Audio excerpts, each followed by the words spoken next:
Ever wanted to start a podcast but never found the time or found that SoundCloud makes you pay for more upload time? Then Anchor is the right place for you. It is a Spotify company that allows for unlimited uploading time for free and distributes your content to people via Spotify, Google Podcasts, iTunes, etc. It will also allow for sponsors and will sponsor you themselves. Your viewers can also create a donation plan through the same company to support your content. Sign up for Anchor today and get your podcast going. Because Anchor is great.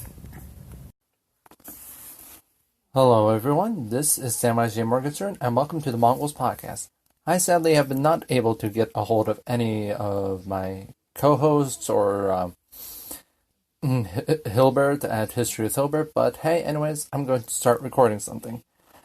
Well, I'm going to be unable to record the episode about our good old friend William of Rubruck. I will be able to actually record a different episode that I've been working on for a little while, and have been able to finally finish researching on thanks to the help of Jackmeister again. As usual, please just go out there and subscribe to his channel. Also, don't forget to subscribe to mine. But anyways, without further ado, we're going to go into episode 12. How in the world did you make an entire dynasty 2020?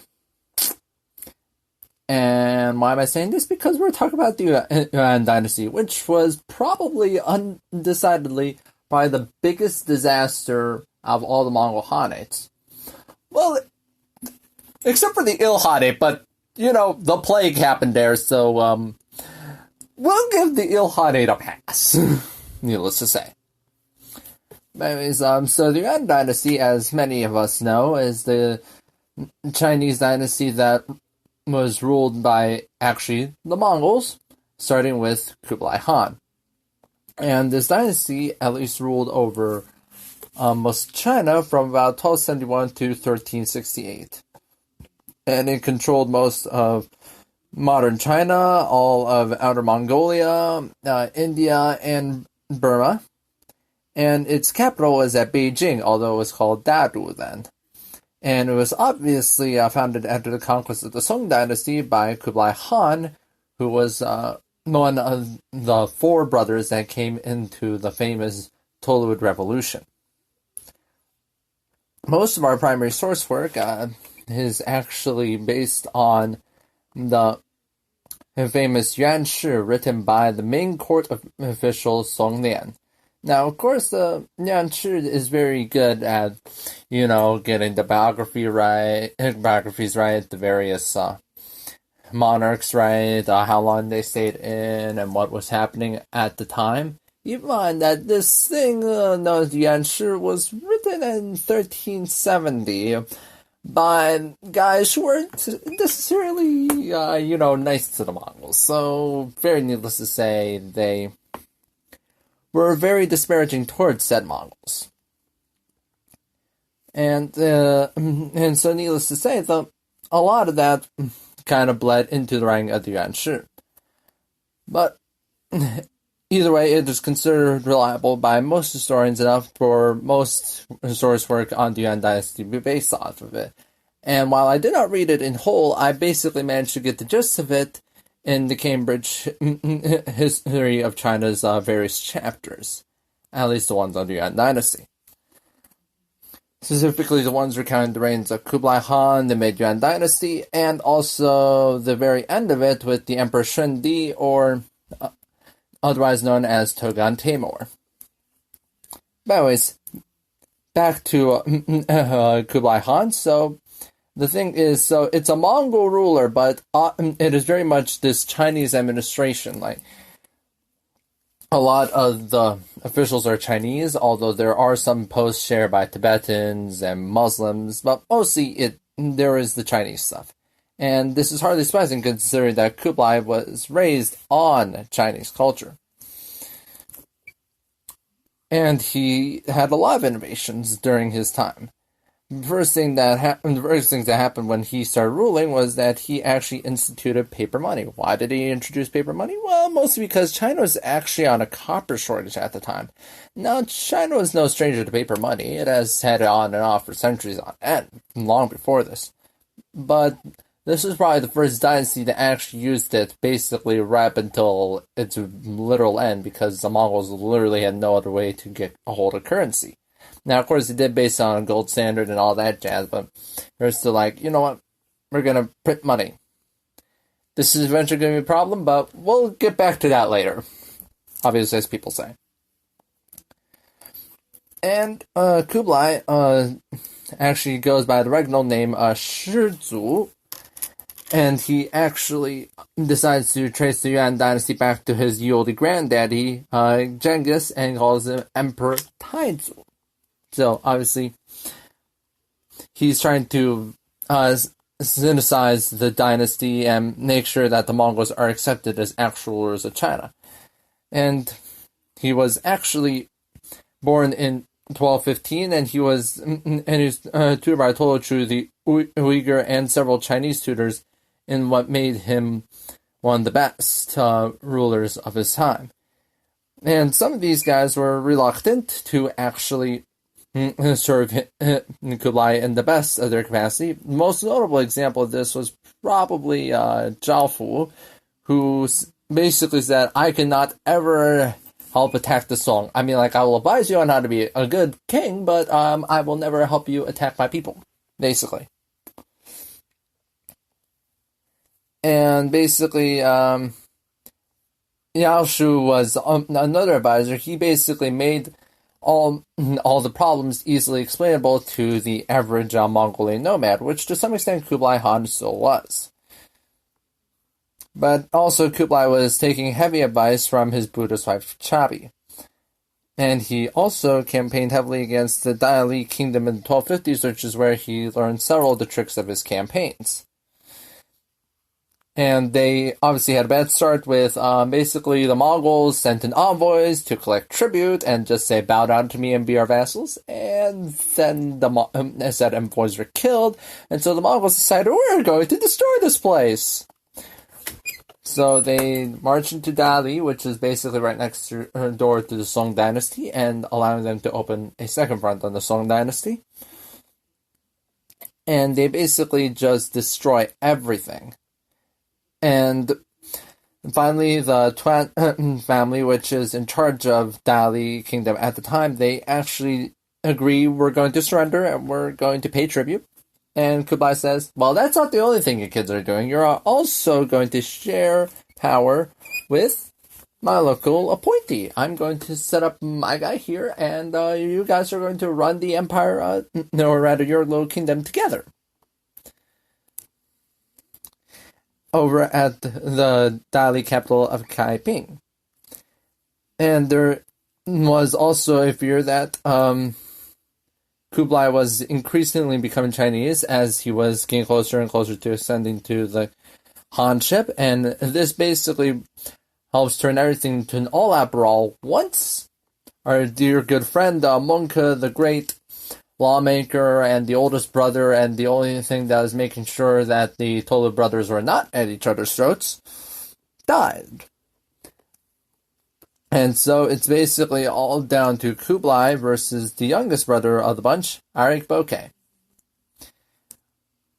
And the Yuan Shi actually shows a very hasty cruelty for Khubilai. And he is actually forced to abandon a siege to really get all the way to Arik Bokeh. Well, Arik Bokeh does well initially. He kind of runs into a bit of a supply problem, and of course Khubilai manages to get all the Chinese support together and forces Arik Bokeh to surrender. And then a couple of years later, our good old friend Arik Bokeh dies mysteriously. But this isn't the end of the troubles for Khubilai. And this next bit of trouble is actually going to be very consequential to the whole Yuan dynasty itself. So, this was the case of the young court official Li Tan.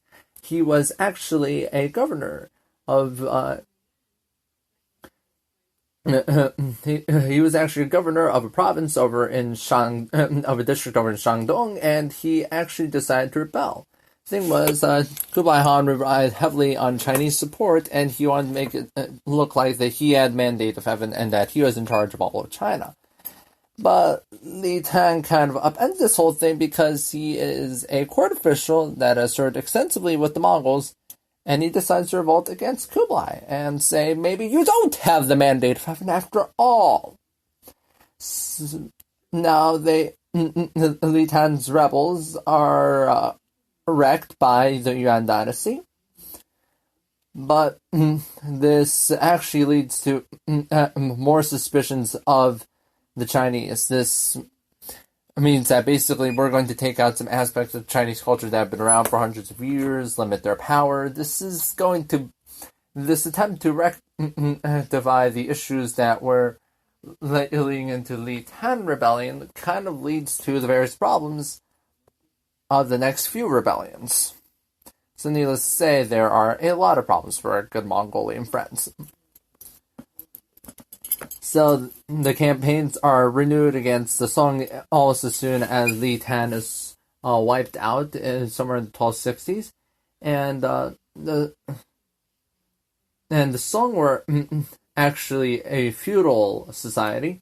Thought that was just an interesting mention over here. But I guess it's hardly surprising considering that the Chinese basically invented feudalism. And he actually sends an envoy to the Song, as usual. And Kublai actually basically offers a deal to the Song. He basically said, hey, guys, you guys can still be here. You guys can still be, somewhat independent. And the Song are like, that's really great. But considering that we've had dealings with nomads before, and these have all, gone wrong, we might actually be thinking about, asking, well, what are the conditions of this deal that leaves us in charge of our own little kingdom? Well, says Kublai, well, I'm glad you asked. How would you like it if you called me Son of Heaven rather than you call yourselves the Son of Heaven? And the Song are like, nope, nope, nope, nope, nope, nope, nope, nope, nope, also, nope. Why? Well, mostly because the Chinese emperors like to call themselves the Son of Heaven, because that increases their legitimacy. If they're approved by the Son of by Heaven and given the mandate of Heaven, then they are therefore the Son of Heaven, and therefore they have the right to rule over China.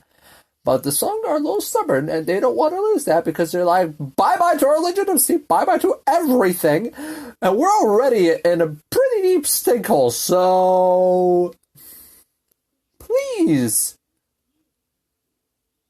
do not make us call you Son of Heaven. We will fight you. And the Mongols are just like, don't challenge us to do that. Anything but that. You do want to survive, don't you? Anyways, so this means that the Mongols eventually get to do actually the major siege of Xiangyang. And the big reason why the siege of Xiangyang is actually important, at least militarily speaking, is because of a very certain device known as the counterweight trebuchet. You see, the siege of Xiangyang actually took a lot longer than most cities' sieges, because, well, it took 6 years. The Chinese engineers actually at that time actually widened the moat by about 100 or 200 yards, and this actually really limited the power of the attraction trebuchets that are being used by Kublai Khan at the time. And this actually kept Mongols out for about 6 years, because the attraction trebuchets did technically have power range, but they just didn't have the power range to actually make a serious dent in the walls of Xiangyang. And the Xiangyang city also had enough supplies to keep on going for 6 years. But finally, Kublai Khan was like, you know what, screw this. He actually fires all of his Chinese engineers, and what I mean by fire, he just simply executes them. And he actually decides, you know what, we're going to start from scratch. He calls in a whole bunch of Muslim siege engineers, and he's basically like, hey, you guys, I know the Chinese basically invented the trebuchet, but, like, can you actually make a better version? And the Muslims were like, actually, we already have a better version. the Crusaders have been using this for a little while. We've been using this for a little while, so we're gonna put it down here in China and wreck stuff up. And so they go together for a bunch of weeks, and they actually create the counterweight trebuchet. So basically, why is this called the counterweight? Is because, well, it has this giant counterweight made often of lead or dirt or stone, and it's basically at this end, while we have the sling holding the trebuchet stone at the other end, and basically when the stone comes down, the stone comes out at this hugely rapid speed, and this actually increases the range of the projectile in sharp contrast to the traction trebuchet. So now that basically the counterweight trebuchet can hit the siege Xiangyang's walls effectively, the siege of Xiangyang is actually effectively over within about a space of 9 days. Now, on another side note on the siege of Xiangyang, actually Marco Polo and his dad and his uncle actually claimed to actually have been at the siege of Xiangyang in the 1260s and basically said, we actually helped build those machines. And basically every historian has been like, nope, you didn't, because you weren't even there. You're a good few years off, actually. Sometimes. And basically the counterweight trebuchets helped them take Xiangyang, and the Marco Polo wasn't there. But anyway, so moving on, another thing that is becoming very crucial as the Yuan are getting further and further to Song territory is actually beating the Song at sea.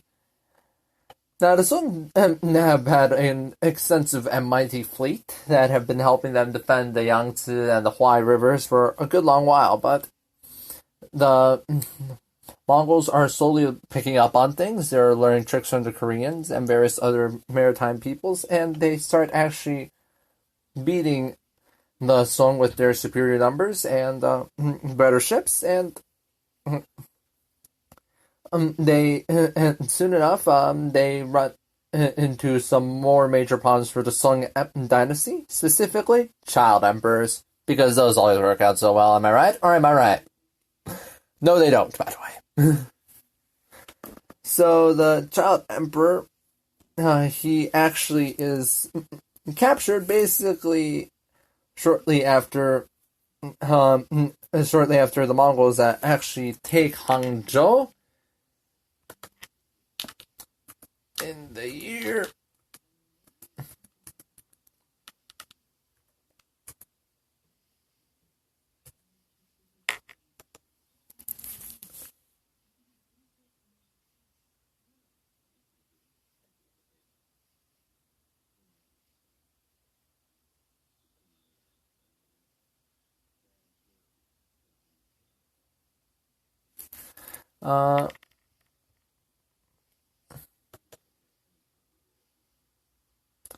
hold on, give me a second. I just need to actually check to make sure I got this right. So,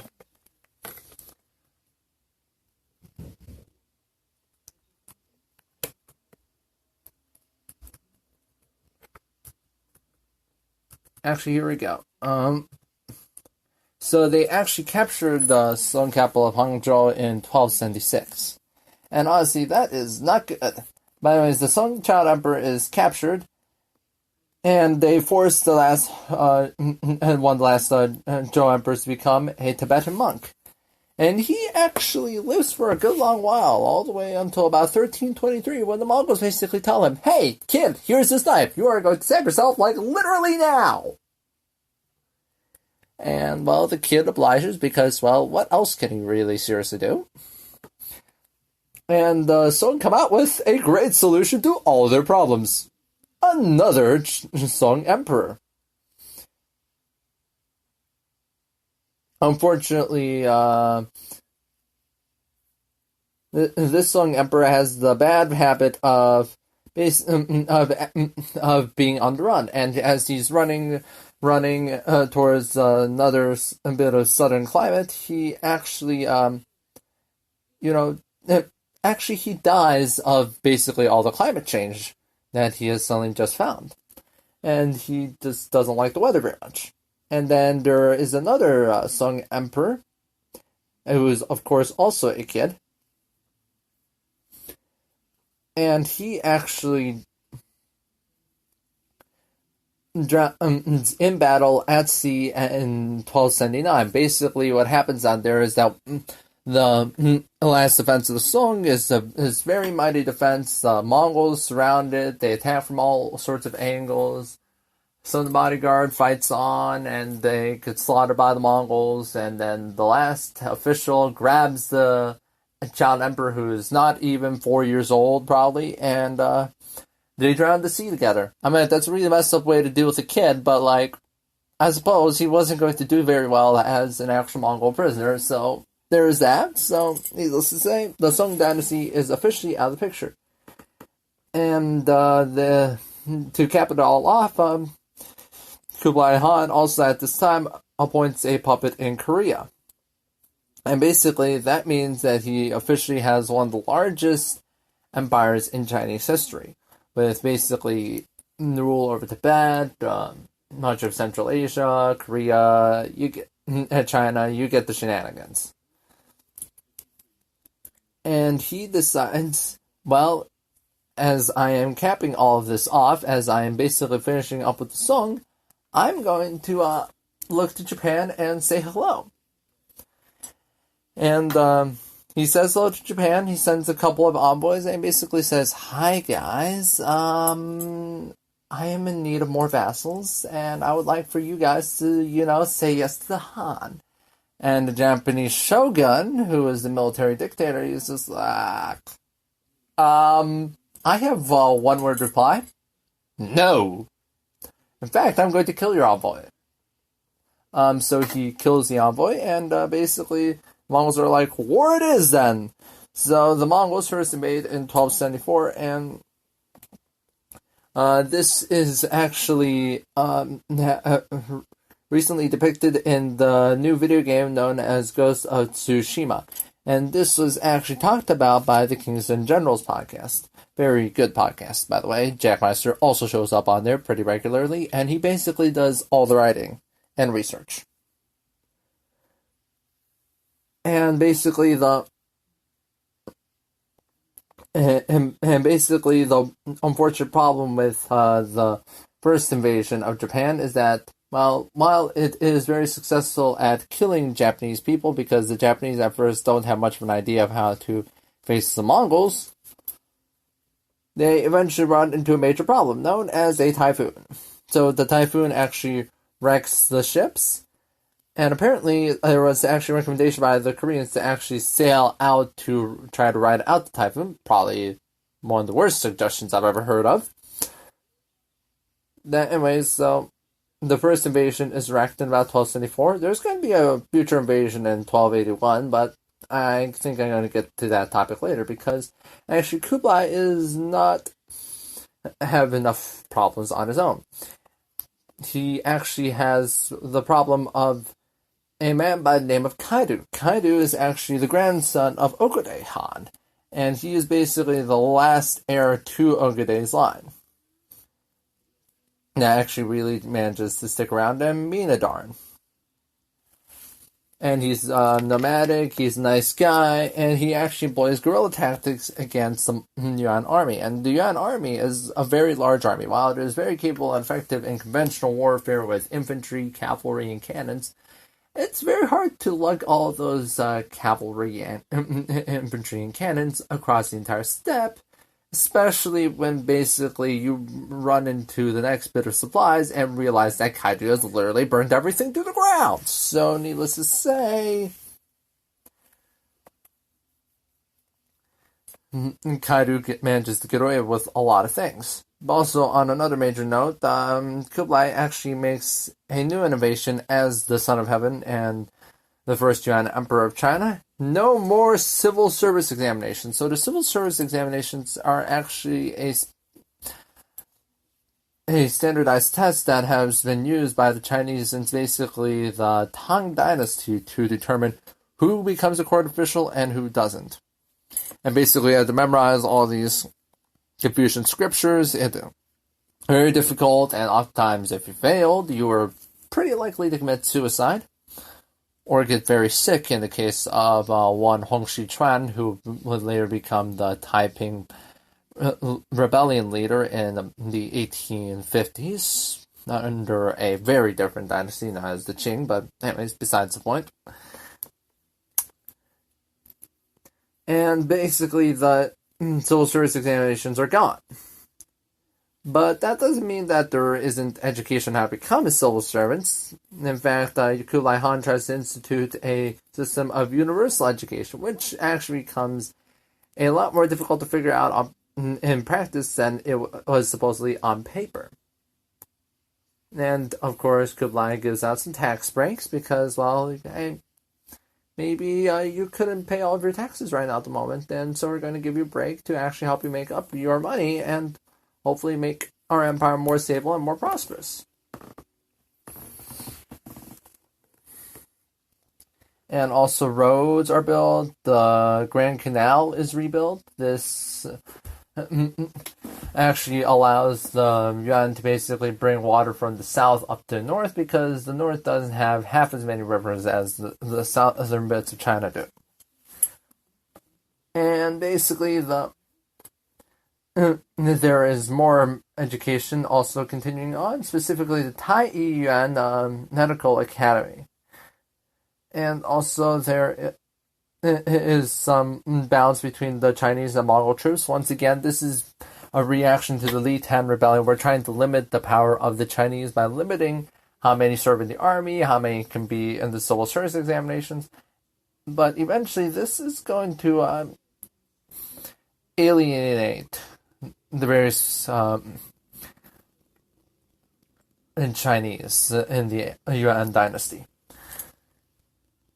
And there are also monopolies that are actually being established so that the Mongols can have more control and earn more money, specifically a monopoly on bamboo and a monopoly on horses. This means that the Chinese are going to be very limited in their weapon making and their cavalry arming, so that, well, they don't revolt against the Mongols and start winning things. But we do have more lenient laws than the Song Dynasty, so we're going to be reasonably nice around here.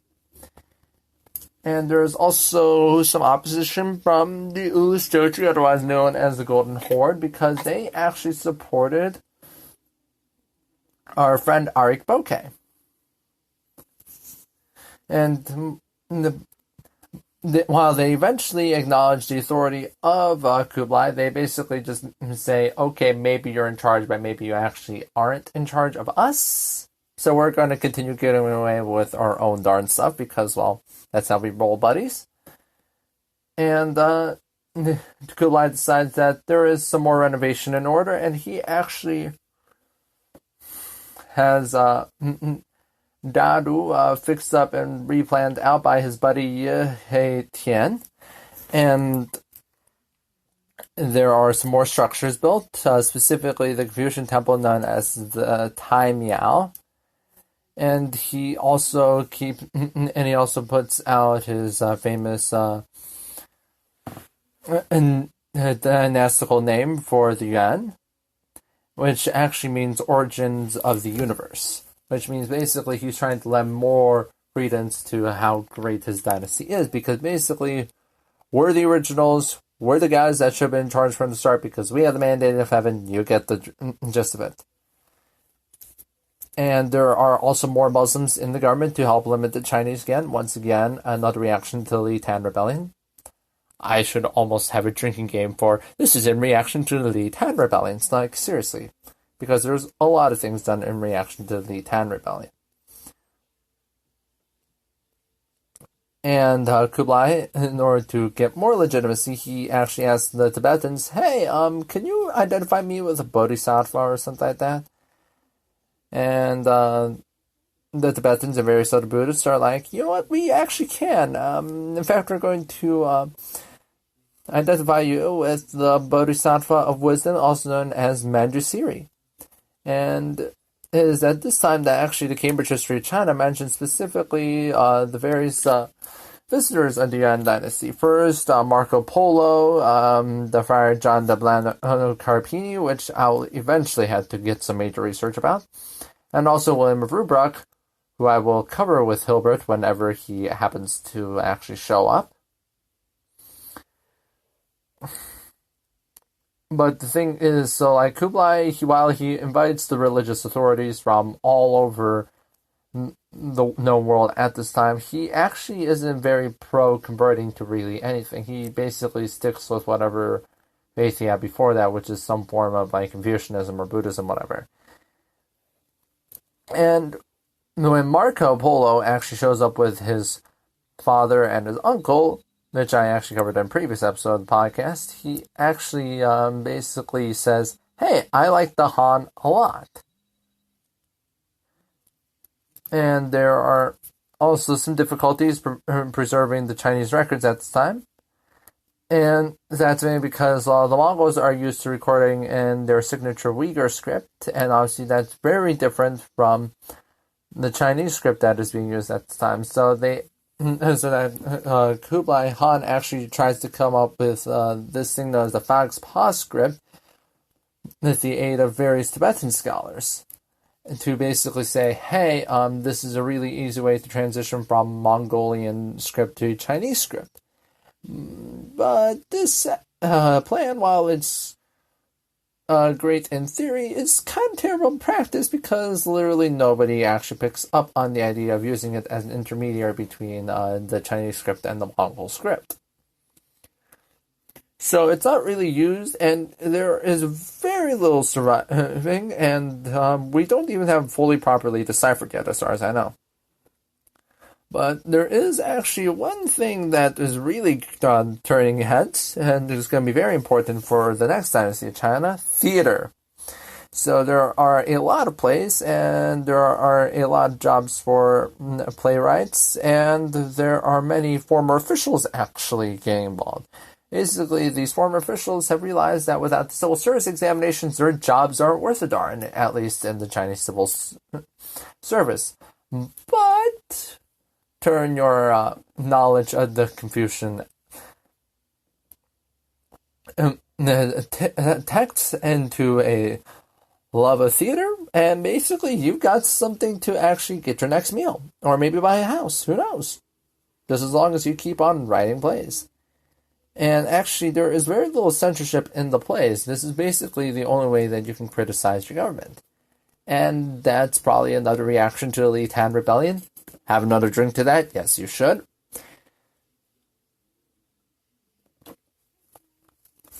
And basically, the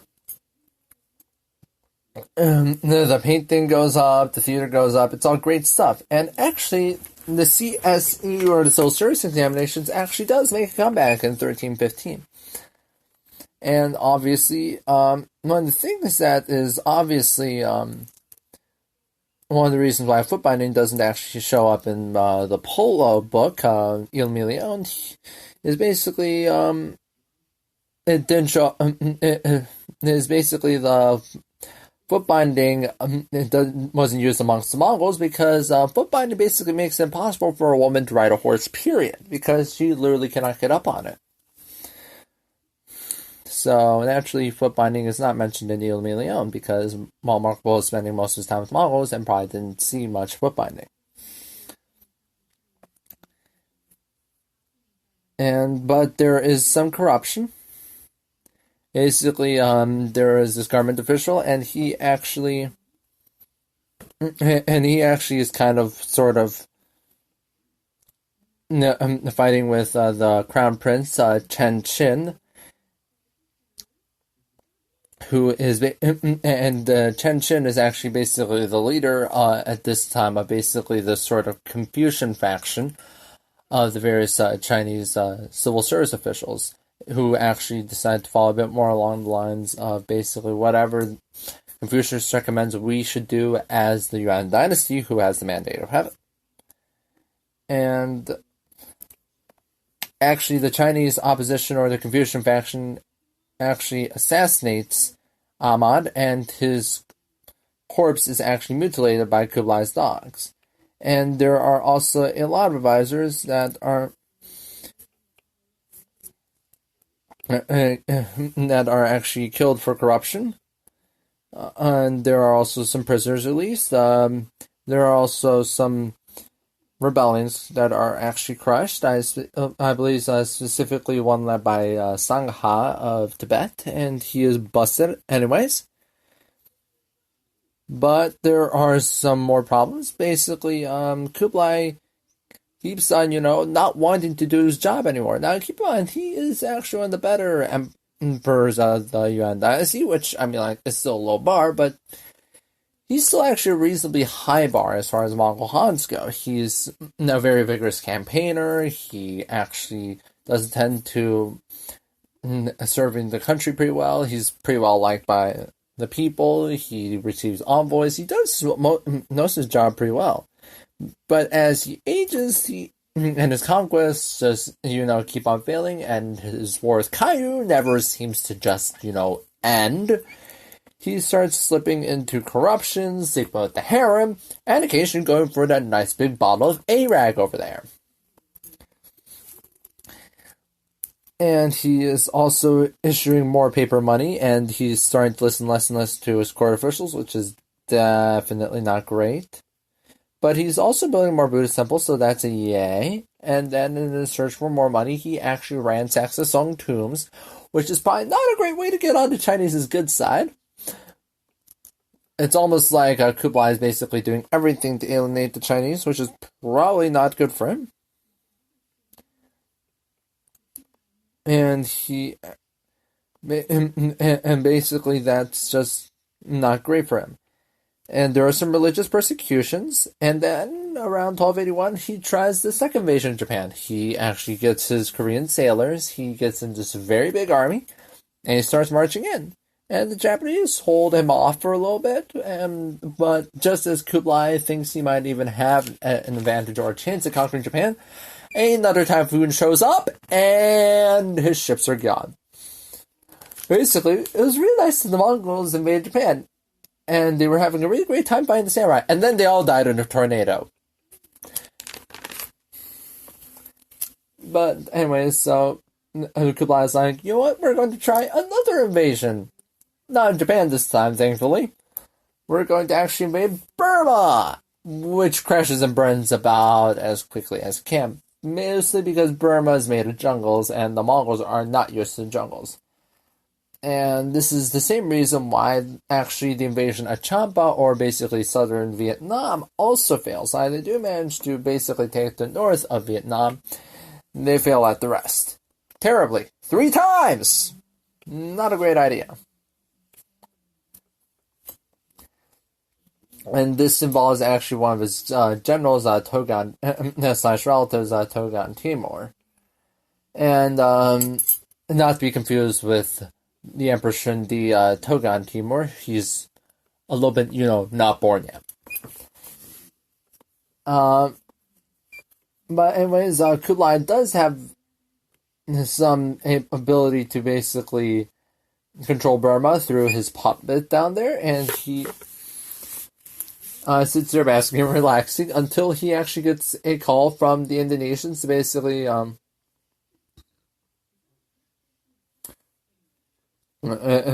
to basically say, hey, we've got a problem or two with a rebelling general, and we'd like for you to help us, and we'll become your vassals. And so Vijaya actually submits into the Mongols and says, hey, come help us. So the Mongols do. They crush said crazy general, and Mongols go out and party for a little bit in celebration, of course, in Indonesia. And when Mongols are in Indonesia, they bring, as usual, a whole bunch of arag, a whole bunch of wine, whatever booze they can find, and just basically drink themselves crazy. And the Mongols get pissed drunk, and then they don't notice that there is an Indonesian knife sticking out of their chest. And basically, the whole entire party actually gets stabbed to death. And this basically leads to the founding of the Majapahit Empire. And that basically gains control of all of Indonesia and builds up a very lucrative spice trade, which is going to be great. And the Mongols are still going to trade with them, they're just not going to be in control of them. And there are some more rebellions in Tibet and modern-day Manchuria, and these rebellions are actually aligned with one very important man, our good old friend Kaido, who is also going to become very important if and when we cover the great Ulus Chagatai.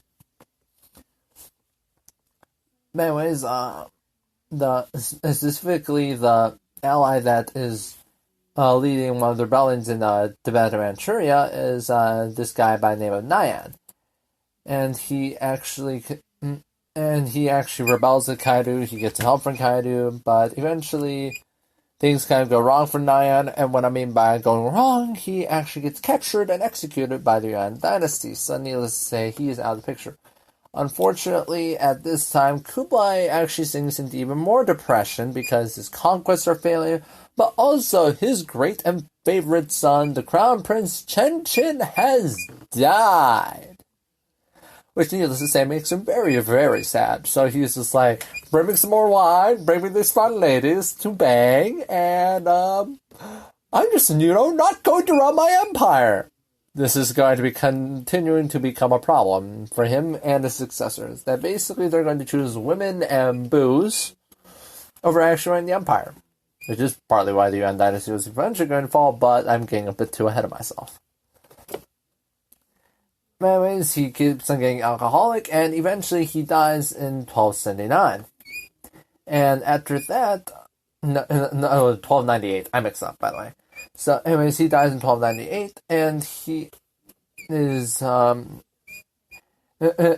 initially succeeded by 9 Hans in about the space of about 39 years. And this period is actually known as the Mid-Yüan strike, which a bunch of Hans just come down in rapid succession, and they get killed, they drink themselves to death.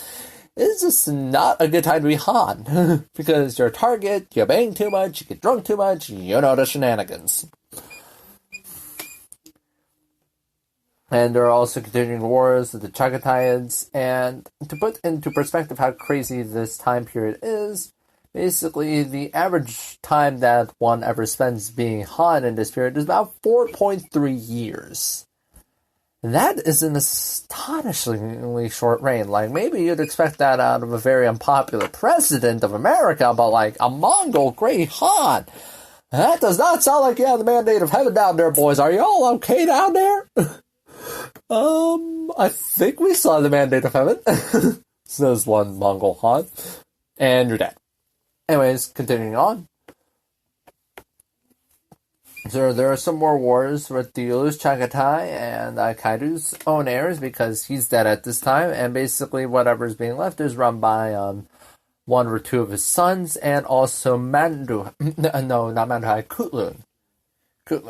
One of the most powerful women in Mongol history, and also the greatest wrestler in Mongol history. #FightMe. Actually, don't fight me. You probably roll me over in about 5 seconds and take all my horses. Because basically that's what she did. So, like, Kutlun refused to get married for years and years on end, but her father was like, maybe you should test what your suitors are actually worthy. And she's like, you know what, I will. How about every single person who tries to marry me will have to actually beat me in wrestling? And so they come in with on their fancy horses, they have a whole herd, and they're like, hey, Kutlun, want to marry me? Sure, maybe. If you can beat me in wrestling. And then 5 seconds later, she completely decks and takes all his horses in, and she's like, still single, biatches, so bye! So anyways, that is basically Kutlun and various other heirs of Kaido, and these guys are eventually going to go out, but not without too much drama.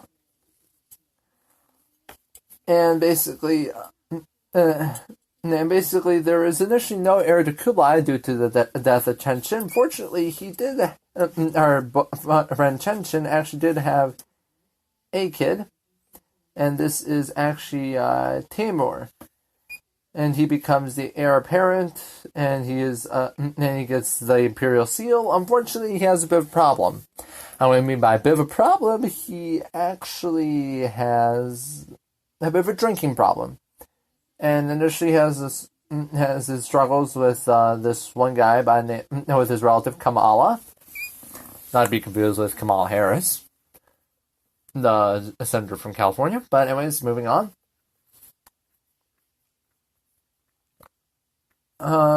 There is some more army experience, and that Timur has, because he led the Army campaign on and off, basically to get more experience on the job, and he actually manages to beat out Kamala, and he has his Kurultai. Kamala actually missed us. So Kamala has the army experience, but Timur has the system, and there's a Kurultai called. And Bayan actually reads off the will of Kublai Khan and basically says, "Hey, Timur, you're in charge now." And he is elected Great Khan of the Mongols. And he spends much of his reign being cautious and conservative. And he has a more non-Chinese administration. That means basically more Muslims, Tibetans, and Uyghurs in charge, basically to limit the power of his largest ethnicity because he does not want another rebellion like the Li Tan rebellion.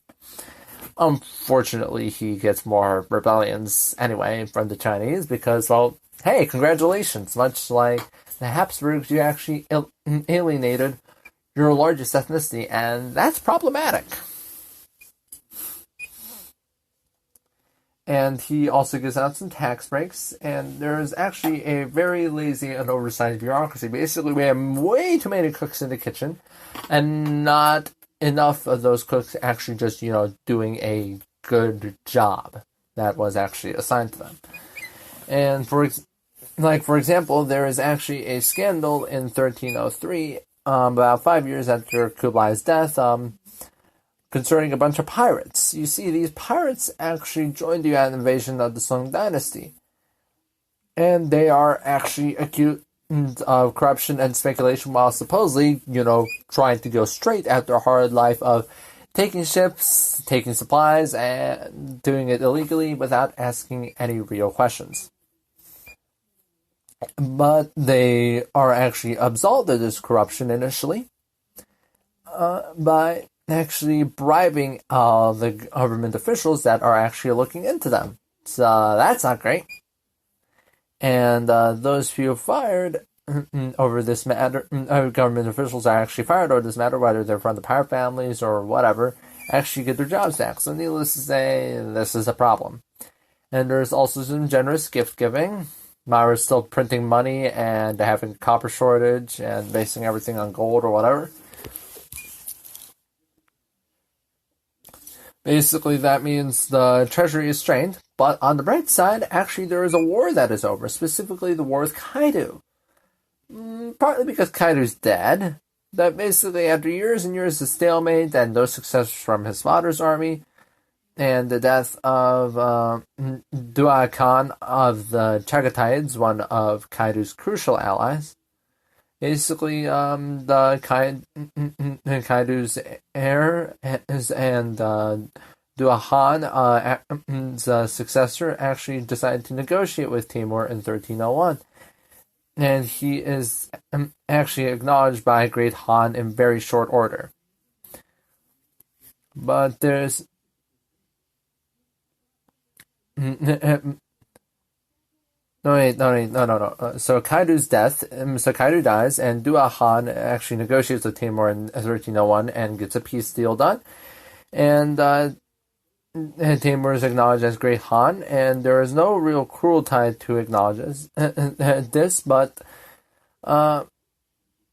this eventually leads to some strife between Dua Khan of the Chagatides and the remainder of the Ogadaians, specifically Kaidu's son Chapar. And basically, Timur sees an opportunity to continue displaying the allies that have been around for basically around 2 or 3 decades at this point, and he actually sends an army to help Dua Khan. And Chabar is actually replaced by one of his brothers, Yangichar, who is apparently a more moldable puppet, because after that, the Yuan actually leave them alone. But Timur has his own problems, namely drinking, and also being dominated by his Empress Bulu Khan.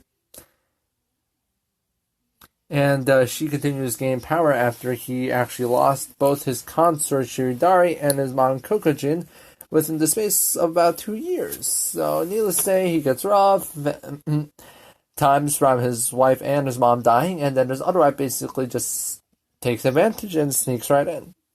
And she was actually one of the many who actually got rich off of the pirate scandal that I had mentioned earlier. So needless to say, she's not the greatest person in the room. But anyways, her son, Hsiao, is actually made heir for a very hot minute. Oh, I mean by a literal hot minute. He actually dies in 1306, so needless to say, there are basically no problems here. And there is not too long after that, we actually get Timur's death. And after some in fact, our good old friend Timur, he dies around 1311, and he actually is succeeded after some infighting by this one guy by the name of Kaishan. And but he is not done with fighting yet, because he actually has to contend against Empress Bulu Khan, who basically plans with another son of Timur. I believe she plans with the heir Ananda, and the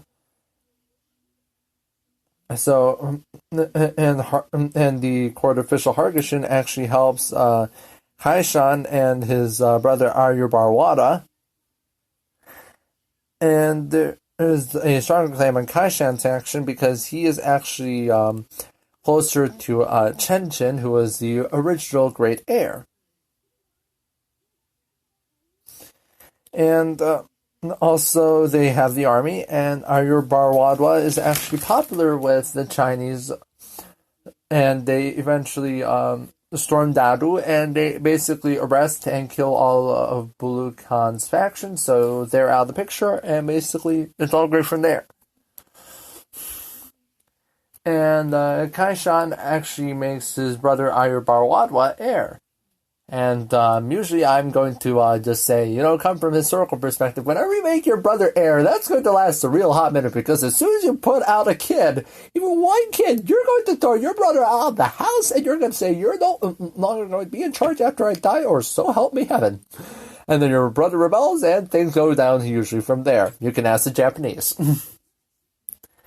But anyways, the story goes, actually, Arya Barwadwa doesn't have to worry about that problem. That means that Kaishan actually, he tries to be original, but unfortunately he sinks into the usual problems that have been plaguing previous administrations, like generous gifts and patronage to all sorts of people. And then there is some attempt at tax policies, which breaks up about 5 seconds later. Somebody's screaming like, I don't want these new tax laws. And then they're like, gosh darn it, Steve. We could have had some tax reform, but then you had to interfere. And basically, it's botched due to many complaints. And there is actually an attempt to reestablish the Buddhist and the Tibetan Affairs Department, which is first botched, and then eventually it is finally reestablished. So we have some very decent cooks in that kitchen over there. And they try some new monetary reforms. For example, new silver notes. Oh, actually, my bad. We were basing all our currency on silver, not gold. My bad. I keep on forgetting that. Silver and gold shares. But anyway, so the story goes, basically we have silver notes and copper coins, and we're also going to crank up the prices of salt licenses, because you need a license to sell salt, apparently, in Yuan Dynasty China. And there is also a raise on grain taxes. Unfortunately, these reforms are a little bit unpopular because they make things more expensive, but at least the Yuan Dynasty is making some level of money. But they still can't cut the bureaucracy. Unfortunately, Kaishan dies after only about maybe 3 years at the job tops. And if you're wondering what was the cause, it's probably the alcohol. Unsurprisingly, there was no succession crisis, because he actually didn't have really a kid that could have actually come to power. And Ayurbar his great Chinese-ish brother, actually comes into power. And he decides, maybe Kaishan was a bit of a bad dude, and we should do all the opposite things. So he recalls all of Kaishan's little monetary reforms. He builds up more Confucianism. The CS or the civil service examinations actually returns at this time, and there's even more Confucianism. And there's some more Chinese administration. So definitely a reversal, considering that the Mongols do not want to lead Han Rebellion. And the Confucian classics are continuing to be studied, and they're continuing to be republished. There's very little centralization during this time. And there are also going to be, and there is also an attempt to actually move all the Mongol princes that helped Khubilai and his successors keep and gain control of China. These guys are known as the Jarguchi. They basically are nobles. They have a lot of power, and the Mongols are just like, maybe you guys should not have jobs. And basically, the Yuan Dynasty tells them, okay, great, you don't have jobs. And they're like, we object! Gosh darn it! And that's quite a fail.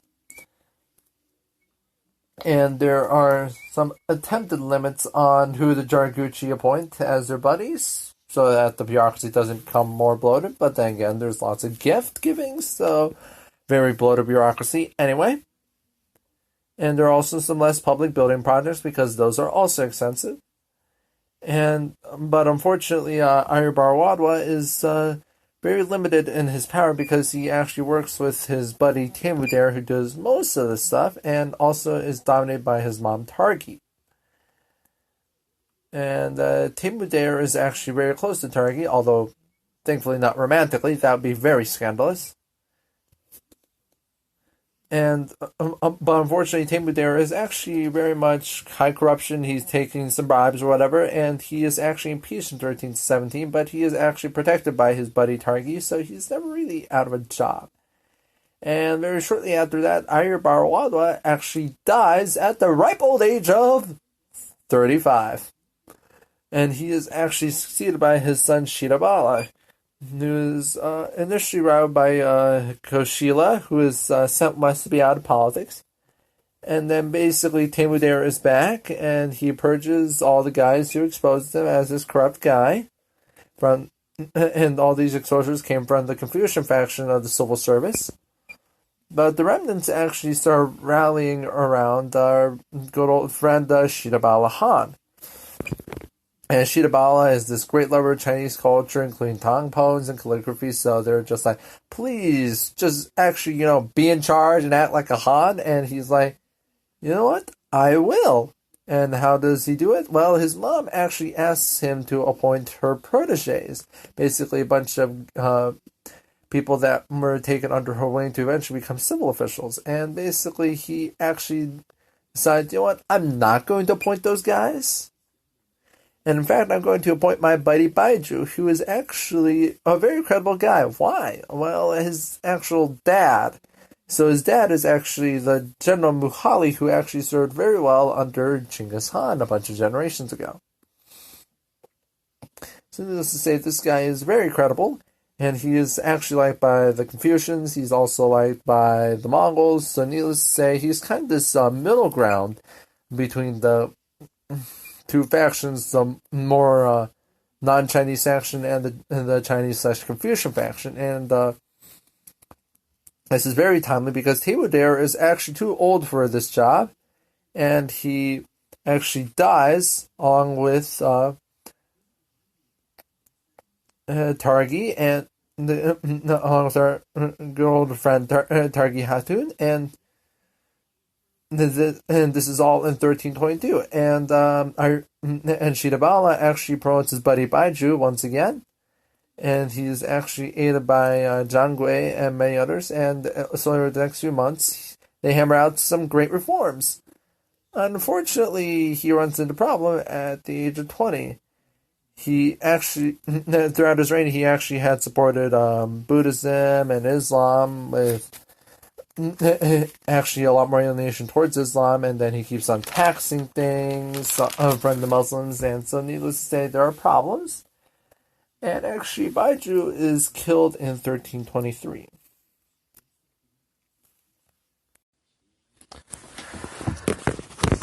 And actually, very shortly after Shidabala starts reforming everything, he, Baiju, and basically all their buddies are unfortunately killed in 1323. What exactly is the reason behind this? Actually, a court official is worried about his job.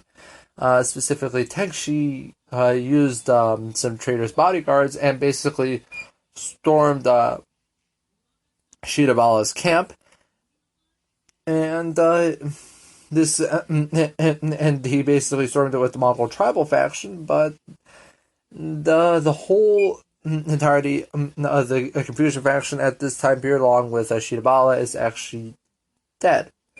And shortly after this, our good friend Shidabala is actually succeeded by one of the people who was likely in on the coup, Yesun Timur, who is the grandson of Chenchin Khan Mala, who is the son of Chenchin, and he's actually saved energy through the last few coups, and he was actually contacted as a possible candidate for the throne whenever Shidabala, gets offed. But he isn't exactly pro this idea, so he actually tries to warn Shidabala. Unfortunately, the message was a bit too late. Mostly legitimate, thanks to basically being the oldest heir in the room. And he appoints his buddy Tekshi and Aslan Timur, who are both initially supporters of the coup. And then he decides, you know what, maybe I don't want you guys to just coup the last guy to be with me necessarily. So I'm just going to leave you to get executed right here. So basically, they're gone. And some of the conspirators are still in the administration, but the Confucians are still cleared out. But there are some more concessions to the Confucians, specifically the appointment of Baiju's son Dharmashiri. And also this sorts out things with Mughali's family. And the various princes of the Mongol Empire are also recalled. And our good old friend Yesin Timur also has some great relations with the other Khanates in the room.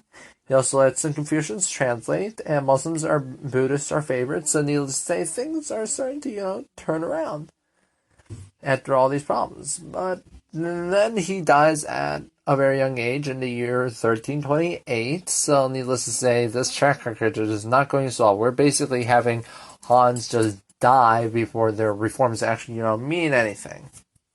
And there is actually a bloody succession. Initially, Yesin Timur's son, Aragabag, is actually considered too young for the role.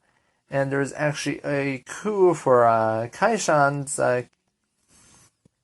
kids, specifically Koshila, and this is actually supported by the various princes. So Shidabala, as loyalists, are also in on this,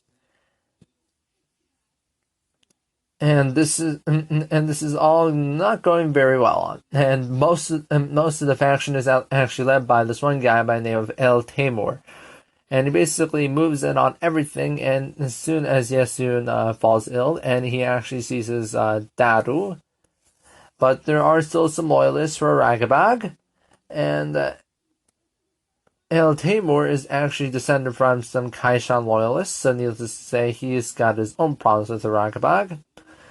And Aragabag initially has advantages from their court in Shangdu after being thrown out of Dadu. But then there is a surprise attack from Manchuria, which kind of forces all sorts of problems, and eventually the surrender of the Shangdu faction. And El Timur and Tug Timur, who have been working on this coup for a while, actually are encouraged to allow Khubilai to be Khan. And he finally gets the job. After he, of course, elects himself. And then he dies 4 days later. And this often actually leads to a lot of conspiracy. Now, basically, Timur basically did all the stabbing, or Rain said stabbing. Point is, Khubilai's dead, and it's very suspicious. But without further ado, Timur basically decides to appoint his buddy slash Chinggis the heir to Timur as basically his puppet. And he and Bayan basically establish control of his bodyguards, and they also purge all of Yasun Timur's buddies, and there's more titles and grants and gift giving, so needless to say, there's going to be a lot of financial problems. And there is some attempt to gain Chagatai support, which fails, because the Chagatides are just like, you know what, you guys just ain't worth it, we're going to outlast you all. I'm eventually going to have to get into that topic, but dang, is that going to be fascinating. Anyways, there is a lot of gifts, but there's also a lot of plots against our good friend Timur and our buddy Tuk Timur and Bayan and all that jazz. There's also a lot of rebellions, the purges of Khubilai's supporters, and also maybe some supporters of Aragabag section, whatever's left of them. And there's some more gift giving. But there are unfortunately no attempts to boost the incomes of the empire, so needless to say, there's going to be problems, because how else are you going to make money? Pillaging? Yeah, it's going to be hard when you're not expanding anywhere. But there's also some creation of a Confucian image during this time. This is mainly trying to placate them, the Chinese, and the Chinese do initially start liking this, so there is more learning and culture. Specifically, the Academy of Scholarly Worthies is actually established during this time period, and that means basically more books written by Confucian scholars. And this Academy of Scholarly Worthies is actually headed by Yu Chi to basically manufacture consent for the Mongols, basically produce all this propaganda to say, hey, we're the best guys that ever happened, we're the mandate of heaven, we have that now, and we love it. And obviously, most of the bureaucracy is still dominated by Timur and Bayan, who basically run everything, while Tuk Timur bangs and drinks a lot of Arag. And very soon after all this, son Anat Nadar, he is actually made Prince of Yan slash heir. And then, unfortunately, he dies 1 month later. And this basically makes our friends think, maybe we should make something in reserve. So they basically take our buddy Gunadara, who is another son of our good friend Tuk Timur, who is made reserve heir. And then the child Togan Timur is actually made primary heir. And then there's some last-minute regrets from our buddy Tuk Timur for not making Gunadara heir. And then eventually they decide to make Arinjabal the heir again as a compromise. But then he dies about 2 months in charge. He's barely 13. And there's still the same bureaucrat problems. And Togan Timur is basically made heir at this point, and eventually he's basically in charge. He's just barely 13. He doesn't do much at this time, but there is a lot of switching between the capitals of Shangdu and Dadu. If this ever sounds familiar to you, actually the Persians actually did something very similar to the Achaemenids. Basically, they had 4 capitals, I believe, at like places like Ecbatana, the Persepolis, also Babylon, and basically they would swap between 4 capitals and just keep on going throughout the year or so. But anyways, they keep on going, and he has these capitals basically decked out while the people suffer. So basically, he's rewarding himself. He's giving out all sorts of gifts to the princes and officials. Other people just, give famines, and then within about 15 years of him being in charge, they get hold of the first few outbreaks of plague. So needless to say, there are definitely going to be problems. But there's also some... Also, this means that the court is heavily insulated, but also manufacturing is up, and they also formalized the civil service examinations that basically happen once every 3 years. And there are also a lot more non-Chinese alumni. And there is a lot of nomadic ancestry running around there due to assimilation. But with more officials, these guys have to get paid, so there's more money out. Also, due to failing finances, as usual for this dynasty, there is less money coming in. And Togan Timur has a little bit of a doubtful legitimacy. Many are thinking maybe he was never Koshila's son, and he also married El Timur's daughter, our little court official back there, who basically helped Timur get into power and basically run everything for him.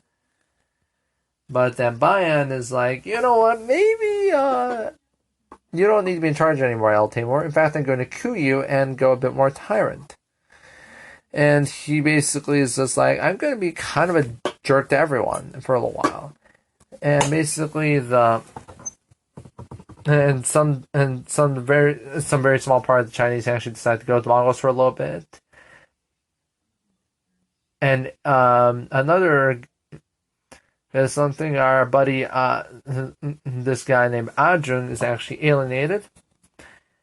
He's a court official, and he has many diverse interests, and he basically thinks it's better to have racial mixing between the Chinese and the various nomadic tribes instead of segregation, which is actually a very popular thing for El Timur, for our buddy Bayan to do. And there is a lot of confiscation of Chinese things to prevent revolt. And Bayan initially cancels the civil service examinations, then he enriches himself and alienates everyone.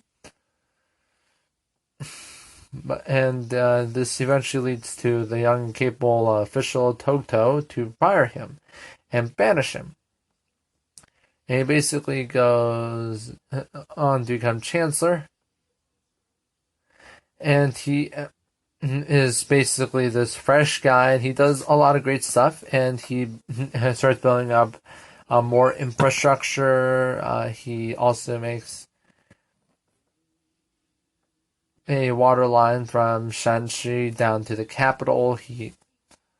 And even Togan Timur gets to do more ruling under the watchline of Togto. And there's some more localizing of the history of this time. And Togto also decides to adopt Togan Timur's young child, Ayurshir Idara. And this kid is actually fathered through is actually mothered through his. She's not the mother. So, but anyway, she's basically in charge more or less. His aunt / dowager empress Buddha Shiri. It's just new to figure out because usually the mother of the heir is the dowager empress. But anyways, so we have the aunt of the heir be the dowager empress. But anyways, so Buddha Shiri is in charge, but Togto actually does retire at this point despite some of his accomplishments. This is mainly due to the various revolts because, building stuff is expensive and you have to piss off a lot of workers if you get your conditions wrong. And there is some efficiencies. The armies are actually mostly transferred all over the empire. This is mostly so that they don't establish a power base in any one area and actually try to seize some power and become basically the next dynasty with the mandate of heaven. And is unfortunately some problems. Army money coming in is always down as usual. Grain is also down. The armies are also becoming less capable at putting down revolts. And there are no grain shipments from the south, and there is actually more growing up north to actually avoid and talking to the real source of the problem, specifically the pirate Fang Guo-chen. And basically these farms are actually owned by the state, and they come up, and he basically, and our buddy Tokto, who was still prime minister at this and chancellor at this time, actually spends his last days basically crushing salt smuggling, which I imagine is probably somehow related to our good old pirate friend Fang Guo-chen. And Togan continues to be less interactive. He continues to drink Arag and keep on banging. And Tokto is obviously close to Togan's kid, Ayur Shiridara. Unfortunately, Ayur Shiridara may or may not be legitimate, basically because his mother was technically not part of Togan Timur's harem and was actually a maid at the time that he was born. But there's also even more problems because as central authority is collapsing, warlords keep on popping up. And specifically, actually there is a movement to have a new dynasty in 1355. And this continues eventually onward until the whole dynasty is fully established in 1368, and the Mongols are also kicked out that year, but I'm also getting a little bit too ahead of myself. And this has a lot of implications. Mostly, this is a moral political revolution, and the Confucians actually split on the regionalization of the Yuan power. And there is one faction who basically is like, let's fight the regionalization to basically restore the mandate of heaven more properly to the Yuan Dynasty.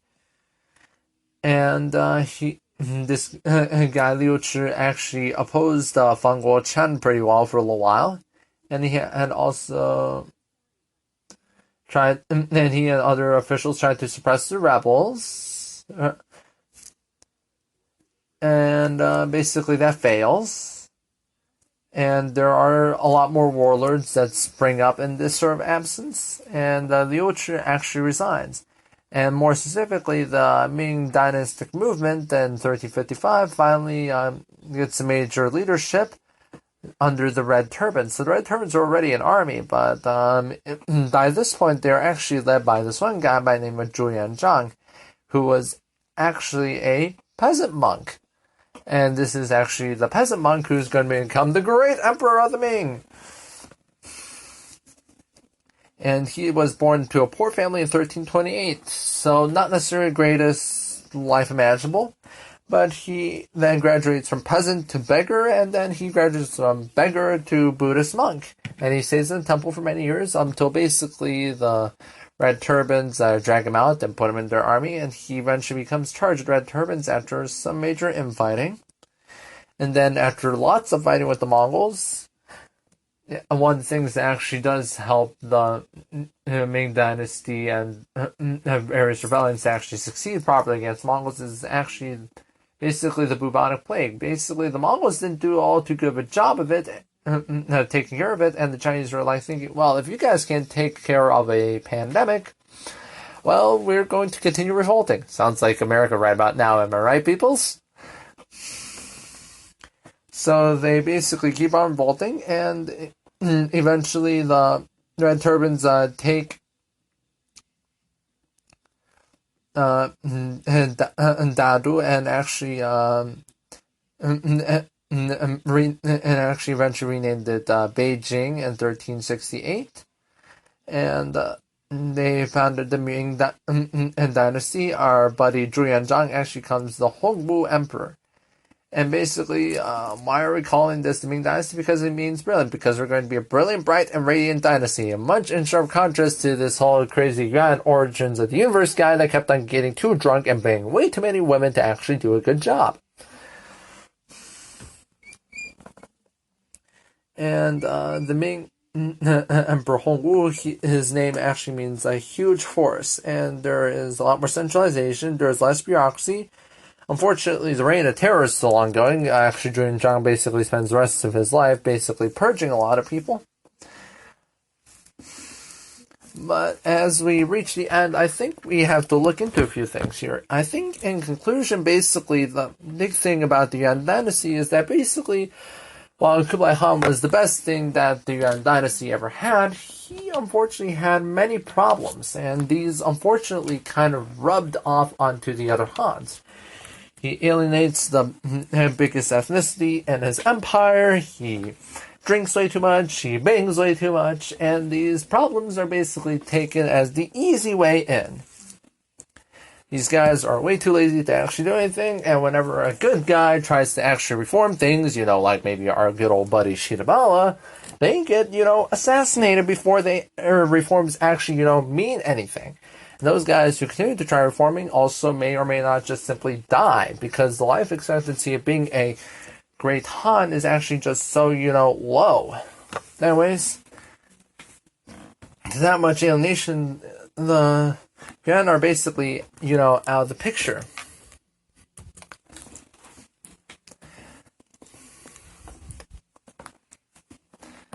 But that's not the only thing we're going to do. I assume that Herbert is still not coming on. We're going to continue with other things, specifically my second podcast, Radio Pannonia.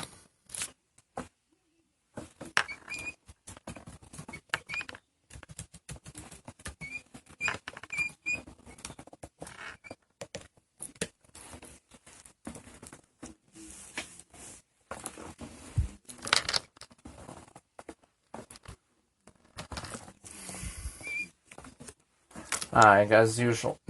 So, I'm trying to get to the intro real quick. I'll be right back.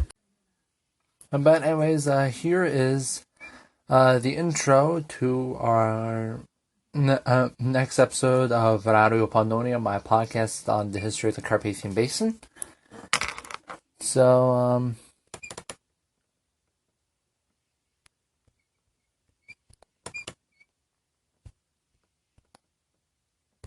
here goes. What the people of the land of Thomas are like, amid what customs I live, are you interested to know? Upon this coast there is a mixture of Greeks and Getae. It derives more from the scarce pacified Getae. Great hordes of Sarmatai and Getae go and come upon their horses along the roads.